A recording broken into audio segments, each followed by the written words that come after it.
2024. Hadirin berbahagia, marilah kita dengarkan ceramah sekaligus doa dari Al-Mukarram Ustaz Haji Supriyadin LC MSA kepada Al-Mukarram Walitafaddal Mashkura. Jalan-jalan ke kota Dumai, jangan lupa membeli ragi. Saya tengok muka bapak ibu saudara-saudari sepertinya masih ada yang belum sarapan pagi. Assalamualaikum warahmatullahi wabarakatuh.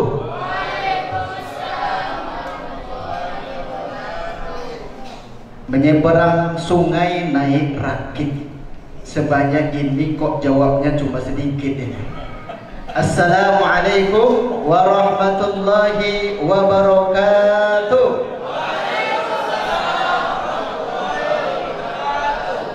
Alhamdulillah wa syukurillah wassalatu wassalamu ala rasulillah alladzi la nabiyya ba'dah, la hawla wa la quwwata illa billah.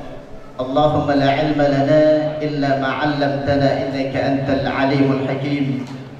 Allahumma shrah lana sadrana wa yassir lana umurana wahlul 'uqdatam min alsinatina yafqahu aqwalana. Allahumma a'inna ala dzikrika wa syukrika wa husni ibadatik. Amma ba'd. Al-Mukarram wal Muhtaram, buya kita, syekh kita, panutan kita, yaitu Ustadz Haji Partahiyan LC MPDI. Ini sengaja kita datangkan dari provinsi sebelah. Ini luar biasa, sebuah kebanggaan bagi kita, khususnya masyarakat kota Dumai. Beliau dapat berhadir di kota Dumai. Kemudian ada Al-Mukarram wal Muhtaram, yaitu Ketua Yayasan Pak Haji Supriyono, dan juga Al-Mukarram wal Muhtaram ini Syekh juga ini. Tidak asing di mata kita, apalagi masyarakat yang ada di daerah Dumai Timur. Ustadz Al-Mukarram Hadi Panaikan LC, insyaallah profesor. Bapak Ibu yang dimuliakan Allah, ini tiga orang ini orang yang luar biasa. Ini memiliki, ataupun ma'had kita ini memiliki tiga pilar yang kuat berkaitan daripada teori ataupun sains, begitu juga dengan ilmu pengetahuan untuk melancarkan jalannya daripada proses belajar mengajar di Ma'had Babul Jannah. Kemudian yang kedua, ini bagian informasi, ini go internasional, bukan hanya informasi mancanegara ataupun Nusantara, begitu juga dengan mancanegara. Nanti anak-anak kami yang sudah hafiz dan juga hafizah, juga sudah ada hasahadahnya, nanti bisa diberikan bantuan ya, ataupun informasi terkait daripada kelanjutan untuk menempuh daripada program S1, S2, bahkan S3 sekalipun. Daerah Timur Tengah, baik di Mesir, di Tunisia, di Madinah, dan lain sebagainya. Kemudian Al-Mukarram wal Muhtaram, para asatiz dan asatizah yang luar biasa berjibaku siang dan malam untuk memberikan pendidikan kepada anak kita, ilmu kepada anak kita. Ini yang tidak bisa kita hargai dengan materi. Cukup Allah saja nanti yang memberikan balasan yang luar biasa dan diistimewakan oleh Allah nanti di hari kiamat. Ibu wali santri, wali murid, alhamdulillah hingga saat ini masih memberikan amanah ya kepada yayasan, begitu juga dengan pengurus, para asatiz, untuk disekolahkan anak kita di Ma'had Babul Jannah yang kita cintai ini. Mereka ini adalah investasi akhirat kita. Investasi akhirat itu bukan berbentuk fisik. Investasi akhirat itu bukan berbentuk harta, tanah. Investasi akhirat yang paling unggul dan istimewa di hadapan Allah adalah berupa anak kita. Mereka ini adalah regenerasi daripada umat Islam. Mungkin Bapak Ibu dulu tidak sempat menempuh pendidikan, baik ya tingkat SMP, SMA, bahkan kuliah. dikarenakan keterbatasan pembiayaan yang dimiliki oleh orang tua kita dulu. Kita Allah berikan kelapangan rezeki, maka kita sampai bersusah payah ataupun banting tulang mencari nafkah demi menyekolahkan daripada anak-anak kita. Mereka inilah nanti Bapak Ibu yang selalu mendoakan kita walaupun kita sudah dipanggil di sisi Allah Subhanahu wa taala. Juga para guru kami, jajaran para alim ulama, tokoh masyarakat terpandai, hadirin wa hadirat yang dimuliakan Allah Subhanahu wa taala. Alhamdulillah, sebuah kesyukuran bagi kita yang mana pada pagi menjelang siang ini kita masih bisa berkumpul bersama di tempat yang mulia ini, yang diberkahi oleh Allah ini, untuk menyaksikan daripada khataman Al-Quran anak-anak kita, baik dia khataman 3 juz, 20 juz, bahkan 30 juz. Yang perlu kita pahami terkhusus bagi anak-anak kami, khatam itu bukan berarti selesai sampai di situ saja. Terkadang kita sudah mengkhatamkan Al-Quran tidak balik lagi ke belakang. Maka anugerah yang terbesar di dalam kehidupan kita, Allah cabut rasa jenuh, Allah cabut rasa bosan di dalam diri kita ketika berhadapan dan berinteraksi dengan Al-Quran.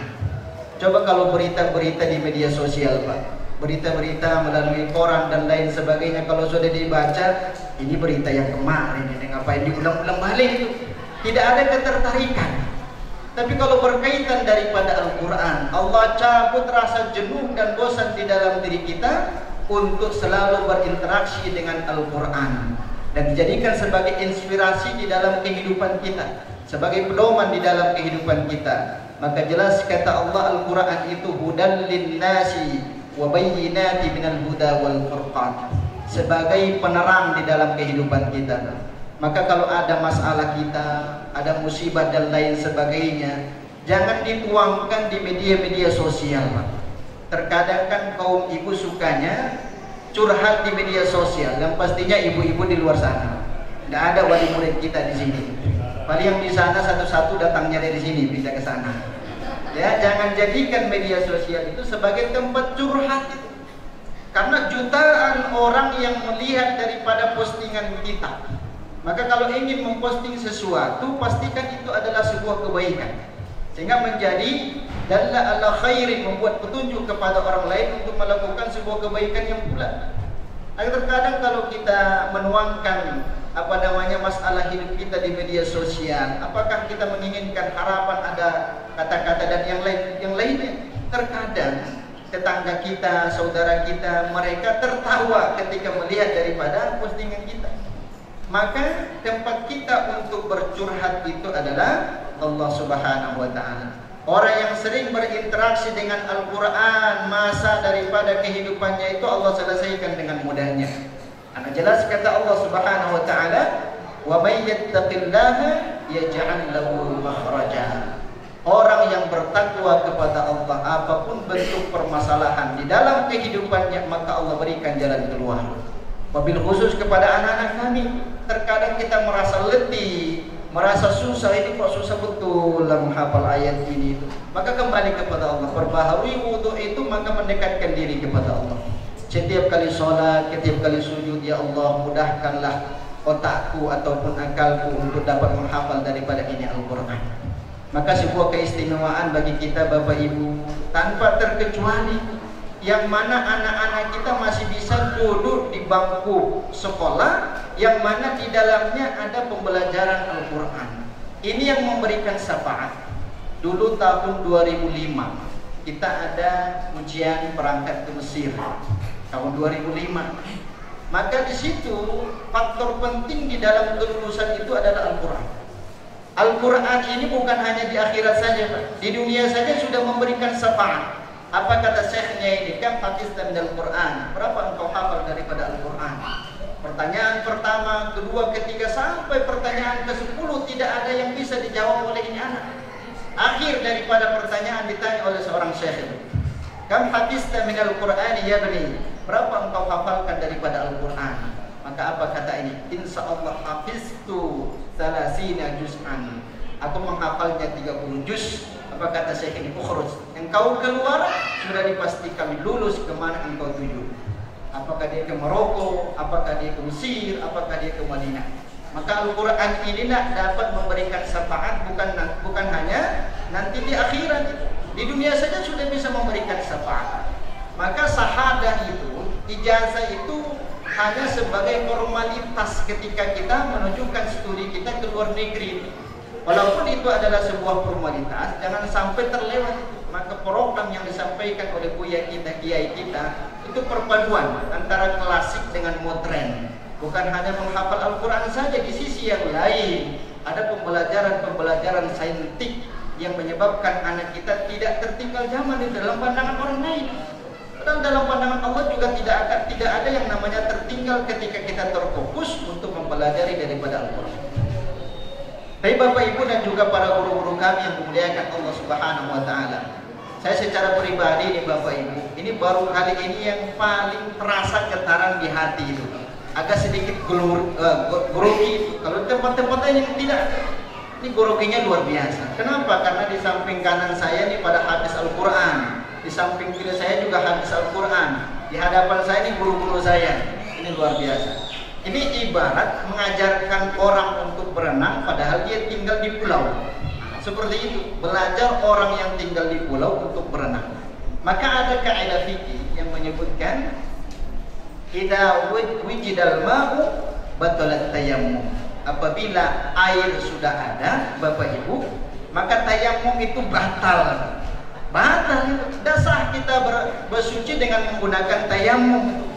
Maka kita yang berbicara di depan ini ibaratkan debu yang kita gunakan untuk bertayammum. Ini sungai-sungai ini, para syekh-syekh ini luar biasa. Maka debu itu tak bisa dipakai, itu tayammum itu tak bisa digunakan. Maka yang paling kita jadikan sebagai inspirasi di dalam kehidupan kita adalah guru-guru kita. Muliakan gurumu, maka ilmu itu akan bermanfaat. Saya teringat sebuah perkataan Imam Syafi'i. Nah, apa kata Imam Syafi'i? Ketika aku belajar, ada seorang syekh menjelaskan daripada pelajarannya, menguraikan daripada tafsir daripada itu ayat. Maka apa kata Imam Syafi'i? Aku tidak sampai hati untuk membuka halaman berikutnya itu pembelajaran, karena khawatir guruku ini terganggu di dalam menjelaskan pembelajaran. Sampai seperti itu. Kalau kita lihat di sekolah-sekolah luar, sibuk guru-gurunya itu untuk mempersiapkan menjelaskan, tapi anak-anak di kemana-mana jalan-jalan. Maka kalau kita hormati itu ilmu, hormati guru-guru kita, nah insya Allah berkah di dalam ilmu pengetahuannya. Tapi Bapak Ibu yang dimuliakan Allah Subhanahu wa Ta'ala, memang kalau saya lihat sekilas spanduk kita ini wisuda dan khotaman Al-Quran sekaligus memperingati Maulid Nabi. Khotaman Al-Quran menjelaskan tentang itu berarti 1 jam. Maulid Nabi berarti 2 jam, sampai asar ini sepertinya. Karena tadi ketua yayasan memberikan kata sambutan berdiri, wajar 5 menit Pak. Nah, pimpinan kita juga berdiri menyampaikan kata sambutan, wajar 10 menit. Kalau sudah duduk itu minimal 2 jam. Sudah ada was-was ini Bapak Ibu. Aduh, ini saya belum ke pasar lagi nih, lama betul.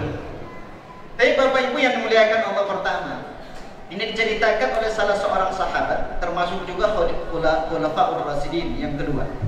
Siapa khalifah yang kedua? Utsman. Oh, yang ketiga Utsman ibnu Affan. Apa kata Utsman ibnu Affan? Khairukum, mendengar daripada Rasulullah sallallahu alaihi wasallam bersabda di dalam hadisnya. Hadis ini diriwayatkan oleh Imam Muslim. Satu sisi muttafaqun alaih, 2 ulama sudah sepakat atas kesahihannya. Maka setiap lembaga sudah berkumpul di situ ulama-ulama, insyaallah dimasuk. Kenapa kata Utsman ibnu Affan? Sami'tu Rasulullah sallallahu alaihi wasallam yaqul fi hadisihi, khairukum man ta'allama al-Qur'ana wa 'allamahu. Sebaik-baik kalian, ini Nabi yang menyampaikan.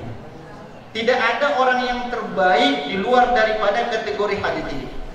Sebaik-baik kalian wahai sahabatku, sebaik-baik kalian wahai umatku, kata Rasulullah sallallahu alaihi wasallam, man ta'allama al-Qur'ana wa 'allamahu, yaitu orang yang berupaya untuk mempelajari Al-Quran. Sudah mahir membaca Al-Quran, maka ajarkan kepada orang lain. Nah, di dalam hadis ini tidak terlepas ada 4 kelompok yang tidak bisa kita lepaskan satu sama lain.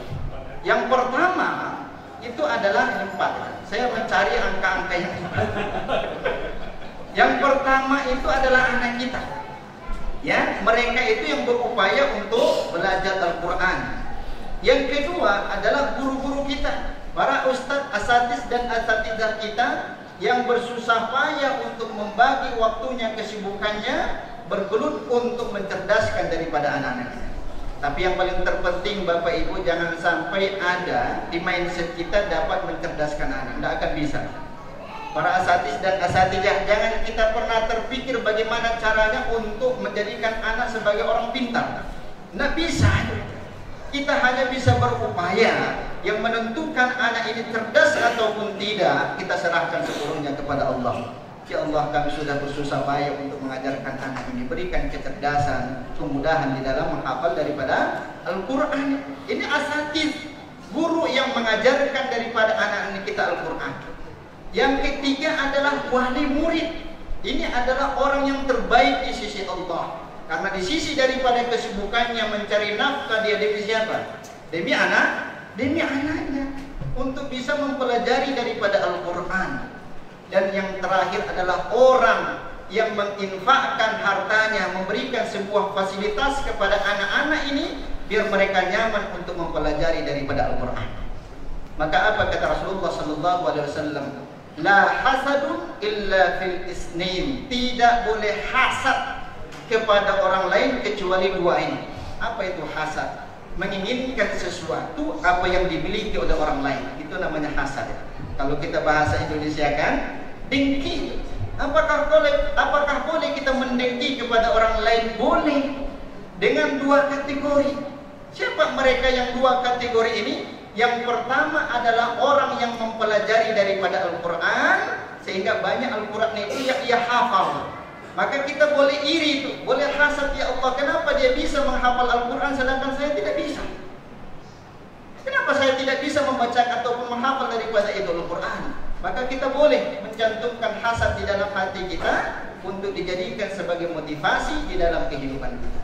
Yang kedua, yu'tillahu alaihi malan. Allah berikan dia harta, Allah berikan dia jabatan, Allah berikan dia uang.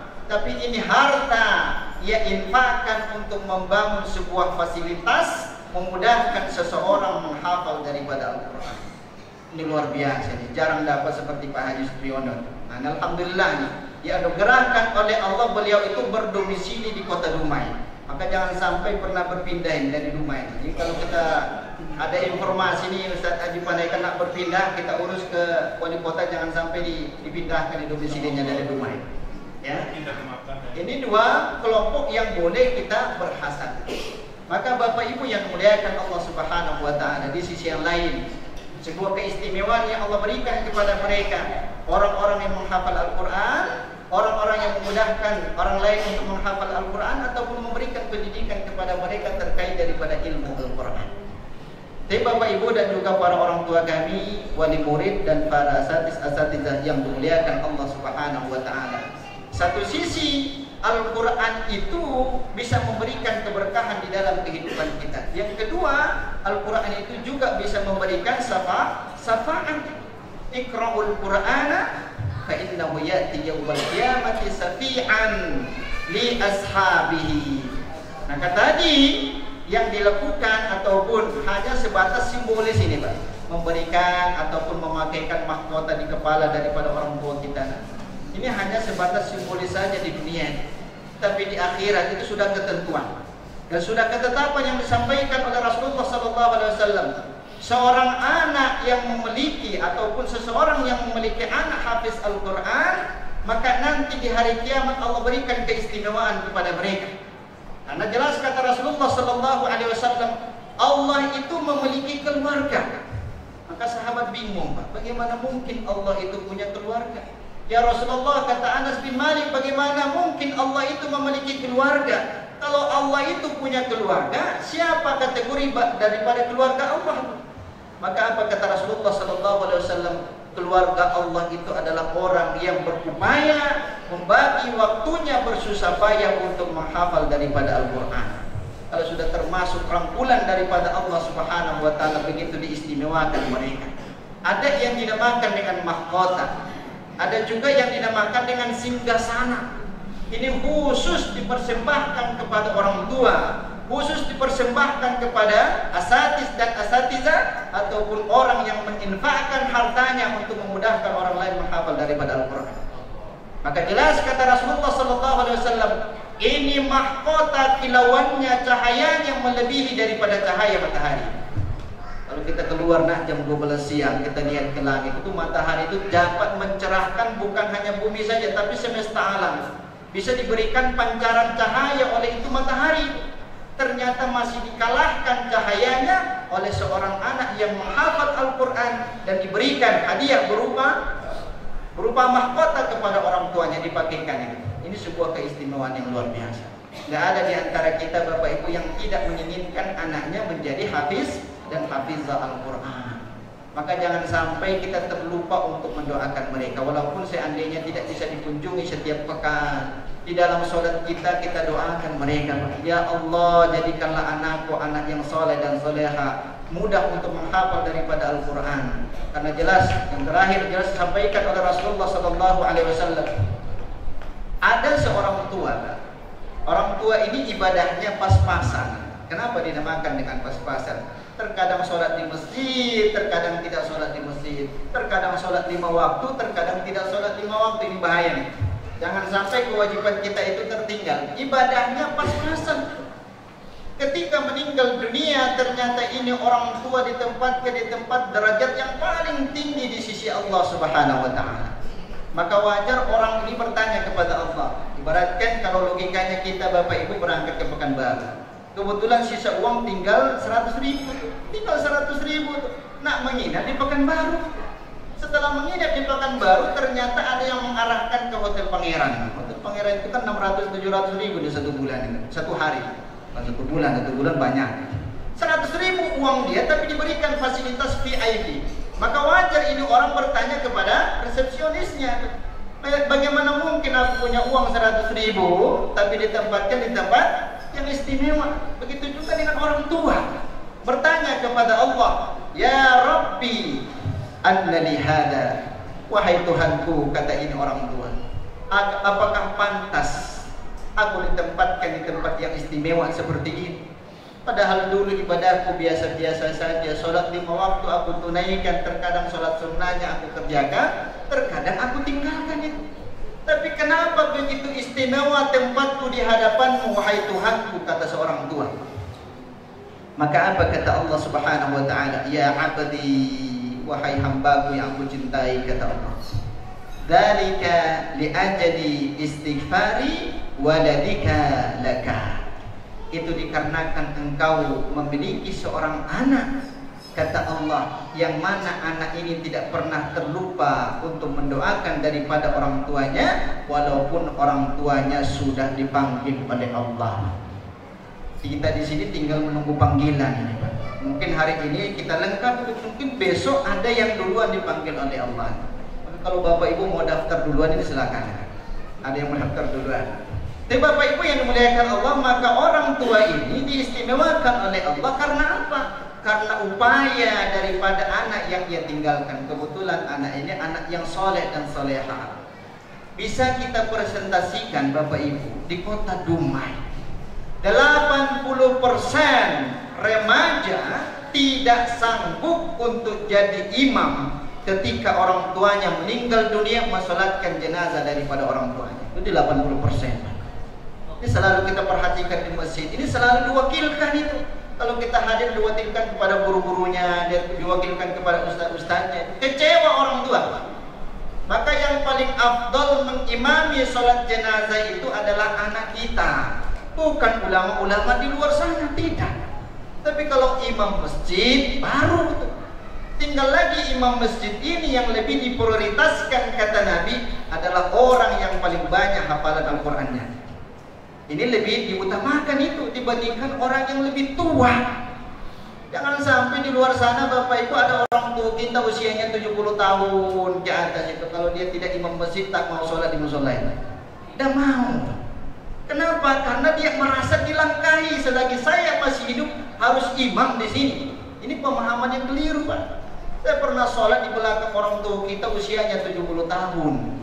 Antara sujud dengan berdiri tegak itu 3 nafas itu. Kok 3 nafas jadi 4 lagi ini. Saya terbiasa angka 4 ini Ustaz Panen. 3 nafas itu. Allahu Akbar. Dilihat kiri kanan makmumnya itu sudah sempurna berdirinya. Ini batal ini sholat berjamaahnya. Karena gerakannya sudah didahulukan oleh makmum. Maka Bapak Ibu, terkhusus bagi bapak-bapak yang sudah expired ya, yang merasa sajalah, yang kata Pak ya kita tunjuk 60 tahun ke atas, jangan memaksakan diri sebagai imam. Ini regenerasi kita, anak-anak kita.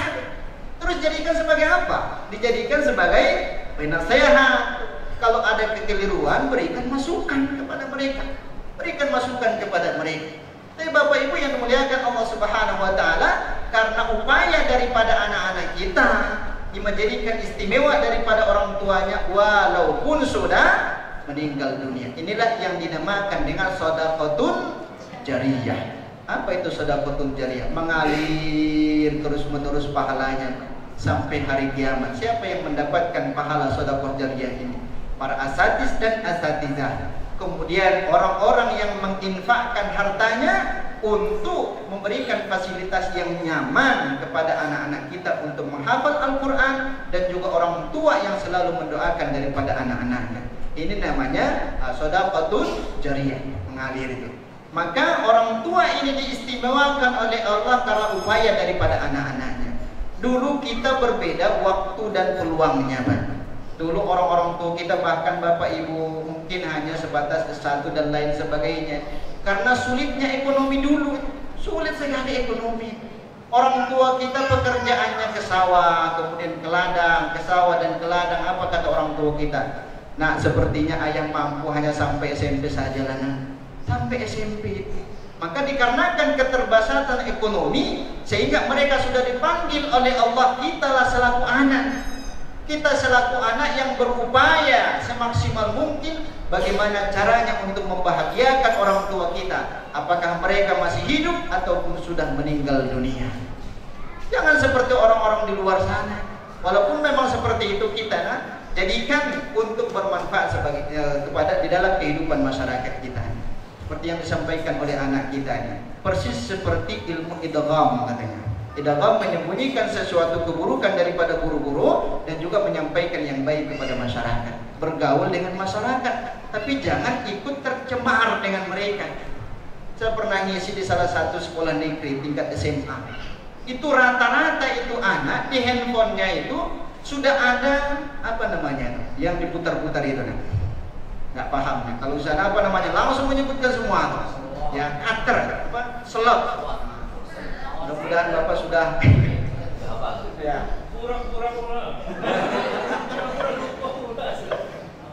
Main salah. Ini penyakit masyarakat kita. Di pasar pagi bukan hanya jualan sayur, bukan hanya jualan ikan, Mbak. Saya beli ikan, yang jualan ikan ini digantungkan handphonenya, dijadikan tempat handphone di belakangnya. Biasanya tak ada itu. Digantungkan di situ, ditimbang 1 kilo, dan dapat dia timbang 1 kilo. Itu berkahnya Allah cabut di dalam hartanya. Ini kalau sudah Allah cabut keberkahan di dalam hidup kita, di dalam rumah tangga kita, di dalam harta kita, maka hambar sudah kehidupan kita. Yang paling terkaya pada saat ini itu daerah orang Amerika. Apa yang dimiliki oleh Ustadz Panekan dimiliki oleh mereka. Tapi kekayaannya luar biasa itu. Orang Amerika yang menciptakan mobil listrik. Nah, siapa namanya? Mobil Tesla. Ini apa namanya, update itu. Berita-berita yang baik itu boleh dijadikan sebagai motivasi. Orang kaya seperti ini Bapak Ibu, jangan kita beranggapan mereka bisa menikmati kekayaan mereka. Kenapa? Karena Allah sudah cabut keberkahan di dalam dirinya. Sampai-sampai tidur saja itu sulit itu. Harus menelan beberapa butil pil dulu baru bisa mereka menikmati daripada tidurnya. Kalau kita lihat jauh lebih senang lagi orang-orang Dumai dibandingkan orang Amerika. Ya, kalau orang Dumai ini belum saatnya tidur itu sudah tidur, sudah ngantuk. Ini karena kenikmatan di dalam harta, keberkahan di dalam keluarga dan lain sebagainya. Tapi Bapak Ibu yang dimuliakan Allah, terakhir ini terakhir terus. Terakhir. Ini alhamdulillah, ini saya secara pribadi termotivasi juga. Alhamdulillah melihat daripada anak-anak kita. Ya, mereka memiliki kesempatan, dulu kita tidak memiliki kesempatan, maka berikan kesempatan sepenuhnya kepada anak. Dukung mereka baik dari segi materi, dari segi dan hal lain sebagainya. Yang paling terpenting adalah mendoakan mereka. Jelas kata Rasulullah sallallahu alaihi wasallam, orang yang suka membaca Al-Qur'an, orang yang suka menghafal Al-Qur'an, ganjaran pahalanya luar biasa. Man qara'a harfan minal Qur'ani falahu ajrun mu'adzar bi amsalihha. Orang yang membaca Al-Qur'an kata Nabi, maka Allah berikan ganjaran pahala kepada mereka satu huruf. Ini bukan satu huruf, Pak, 30 juz di dalam kepala. Ini anak-anak kita 30 juz di dalam kepala. Bapak Ibu 30 juz di luar kepala. Apa bedanya di dalam kepala dan di luar kepala? Kalau di luar kepala belum hafal, Pak. Masih di dalam Quran itu. Nah, kalau sudah di dalam kepala itu sudah hafal. Nah, ini paradigma yang keliru sih sebenarnya. Berapa hafal daripada Al-Quran? Di luar kepala 30 juz kata dia. Berarti belum ada yang hafal ini. Di luar kepala semua. Harusnya kan di dalam kepala. Nabi menyampaikan bukan satu juz. Orang yang membaca Al-Quran satu huruf di dalam kehidupannya, maka Allah berikan dia satu ganjaran pahala dilipat gandakan menjadi 10 kali lipat. 10 kali lipat. Bagaimana Pak Ustadz, kami dulu guru ngajinya tidak ada, sehingga belajar Al-Quran itu terbata-bata. Apakah masih ada potensi pahala yang Allah berikan kepada kami? Maka apa kata Rasulullah? "Man qara'a Al-Qur'ana yatata'ata fahu ajrani." Barang siapa yang membaca Al-Quran dengan terbata-bata, tapi masih ada usaha untuk membaca itu Al-Quran, Allah berikan 2 pahala di dalam kehidupannya setiap membaca satu huruf Al-Quran. Maka jangan sampai anak kita ketika pulang ke rumah sudah hafal dia, anak kita dibiarkan murojaah tapi ayahnya juga tidak ikut. Itu berarti tidak memberikan pengaruh positif itu. Minimal kita juga ikut membaca Al-Quran itu. Kalau ada masalah kembali kepada Al-Quran dan lain sebagainya. Karena apa yang telah dijanjikan oleh Allah, apa yang telah dijanjikan oleh Rasulullah SAW tidak mungkin tidak dimiliki oleh seseorang. Salah satu di antaranya seperti yang disampaikan tadi, dapat memberikan syafaat di dalam kehidupan kita, baik keberkahan di dunia ataupun keberkahan nanti di hari kiamat. Jadi Bapak Ibu, para guru-guru kami yang memuliakan Allah Subhanahu wa taala, alhamdulillah sebentar lagi sudah masuk zuhur nih. Jadi Bapak Ibu, untuk memohon keberkahan dan juga bermunajat kepada Allah Subhanahu wa taala, apa yang kita lakukan pada hari ini, pada pagi menjelang siang ini senantiasa dijadikan sebagai amal soleh di dalam sebagai amal soleh di sisi Allah Subhanahu wa taala, dan Allah menurunkan keberkahan baik kepada anak kita, kepada orang tua kita, wabil khusus di dalam rumah tangga kita. Amin, amin ya rabbal alamin. Ini ditutup dengan doa. Na'udzu billahi as-sami'il 'alim minasy syaithanir rajim. Bismillahirrahmanirrahim. Alhamdulillahi rabbil alamin, hamdan syakirin, hamdan na'imin, hamdan yuwafi ni'amahu yukafi'u mazidah. Ya rabbana lakal hamdu kulluhu wa lakal syukru kulluhu kama yanbaghi li jalali wajhikal karim wa 'azimi sultanik. Wa barik ala sayyidina Muhammadin tibbil qulubina wa dawaiha wa afiyatil abdanina wa sifaiha wa nuril absarina wa diyaiha wa ala alihi wa sahbihi wa sallam. Syukran ولك المن وفضلا وأنت ربنا حقا ونحن عبيد طريقا وأنت لم تزل عليها أهلا. اللهم يسر ولا تعسر فتيسير العسير عليك يسير. اللهم يا من لا يحتاج إلى البيان والتفسير حاجاتنا إليك كثير فإنك أنت عليم بها وبشير. إنك على كل شيء قدير. إلا ما جعلته سهلا وأنت تجعل الحزن إن شئت سهلا. سهل أمورنا يا الله وأمور آبائنا وأمهاتنا وأمور طلابنا وطوالبنا وأمور أساتذتنا وأمور من عاونهم سرا وجهرا. إنك على كل شيء قدير. الله جل مرحوما وتفرقنا من بعده تفرقا معصوما ولا تجعل في قلوبنا سكيا ولا محروما. اللهم إنك عفو كريم حليم تحب العفو فاعف عنا يا كريم. اللهم ارزقنا رزقا حلالا طيبا وأولادا صالحا وأولادا صالحا auladan salihah hafidina minal Qur'an innaka ala kulli syai'in qadir. Qur'an ya Allah, Allahumma nawwir ajsadina bil Qur'an, Allahumma nawwir buyutana wa a'ilatina bil Qur'an innaka ala kulli syai'in qadir. Rabbana zalamna anfusana wa in lam taghfir lana wa tarhamna lanakunanna minal khasirin. Rabbana atina fid dunya hasanah wa fil akhirati hasanah wa qina adzaban nar. Wa sallallahu ala sayyidina Muhammadin walhamdulillahi rabbil alamin. Assalamualaikum warahmatullahi wabarakatuh. Demikianlah rangkaian acara kita pada hari ini. Terima kasih kami ucapkan kepada hadirin, tamu undangan, beserta seluruh wali santri dan semua panitia terlibat. Semoga menjadi ladang amal kebaikan di akhirat kelak. Mari kita akhiri acara hari ini dengan baca kafaratul majlis. Subhanakallahumma bihamdik asyhadu an la ilaha illa anta astaghfiruka wa atubu ilaik. Syukran katsiran ala ihtimamikum. Wallahu waqifu ila aqwamit thoriq. Assalamualaikum warahmatullahi wabarakatuh.